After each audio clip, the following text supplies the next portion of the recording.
Good morning. সোমার diary থেকে সোমা বলছি। তোমরা সবাই কেমন আছো? ভালো আছো তো সবাই? তোমাদের সবার শরীর মন নিশ্চয়ই ভালো আছে। জানি অনেক দিন পর আবার, তাই এই ভিডিওটা আমার খুব মনের কাছে। চলো একটু আমি আমার চাও নেব, তার সাথে আমি আমার মর্নিং রুটিনটায় আমি শেয়ারও করব তোমাদের সাথে। মর্নিং রুটিন শেয়ার করব মানে আমি কি কি করি সকালে সেটাই একটু তোমাদের সাথে বলবো। বলবো মানে গল্প করব, তার সাথে সাথে একটু চাও খাবো, তার সাথে সাথে এটাও বলবো যে আমি একদিন কোথায় ছিলাম, কি করছিলাম, আগামী দিন কি করতে চলেছি, সেগুলো একটু একটু করে বলবো। তো চলো শুরু করা যাক আজকের দিনটা। প্রথমেই আমি খাইয়েছি খালি পেটে কালমেঘ পাতার গুঁড়ি, যেটা তোমাদেরকে আমি আগের ব্লগেও বলেছিলাম।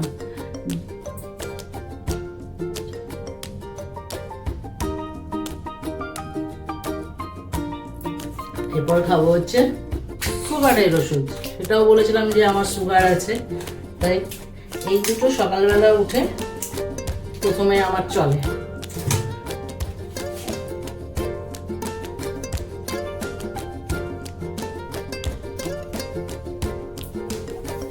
এরপর বসবো চা নিয়ে। এটা হলো আমার সকালের দ্বিতীয় কাজ, তা হচ্ছে আমার মেয়ের জন্য একটা ড্রিঙ্ক তৈরি করা।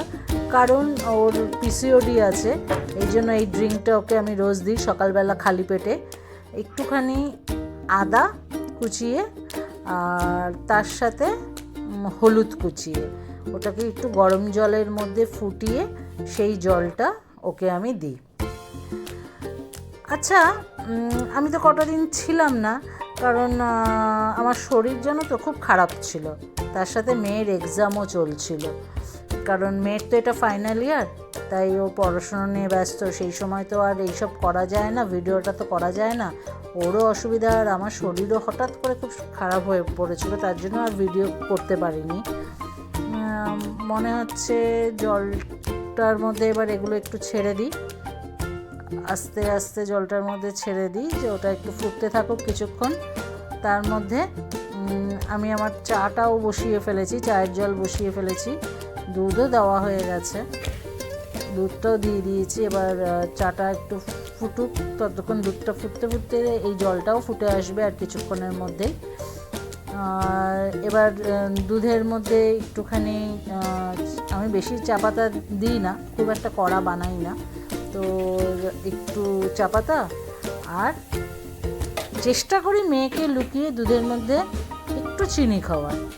কারণ আমি যেহেতু সুগারের রোগী, আমি চিনিটা আমার খাওয়া উচিত নয়, তবুও খাই।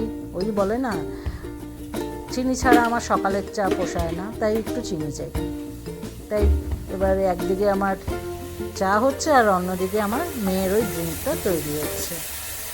এবার একটা খবর দিই তোমাদের, আমার মেয়ের শেষ হয়ে গেছে, তার পড়াশুনোটা শেষ করে ফেলেছে, তার ফাইনাল ইয়ার পরীক্ষা হয়ে গেল। এবার আমরা কলকাতায় ফিরব, তাই তার জন্য এখন আমরা মা মেয়ে ভীষণভাবে ব্যস্ততা চলছে, কারণ প্যাকিং চলছে। আমার কাছে এখানে প্রচুর জিনিসপত্র, সেগুলোকে সেল আউট করতে হচ্ছে, সব কিছু মিলিয়ে মিশিয়ে এখন চলছে। কিছুটা আনন্দ হচ্ছে, আবার কিছুটা একটু খারাপও লাগছে। অনেকগুলো বছর এখানে আমরা মা মেয়ে কাটালাম, তো কিন্তু উপায় নেই, ছেলেটাও কলকাতায় রয়েছে, ওরও একটু অসুবিধা হচ্ছে, তাই আমরা দুজনেই আবার ব্যাক করছি। নিশ্চয়ই আবার নতুন করে আবার কোথাও কিছু শুরু হবে। একটা জায়গায় শেষ করলে, আমার মেয়ে একটা কথা সবসময় বলে, একটা জায়গায় না ছাড়লে আরেকটা জায়গায় পৌঁছবে কী করে। আরেকটা জায়গায় পৌঁছতে গেলে তোমাকে তোমার পুরনো জায়গাটা একটু হলেও ছাড়তে হবে, তাই একটু ব্রেকের দরকার।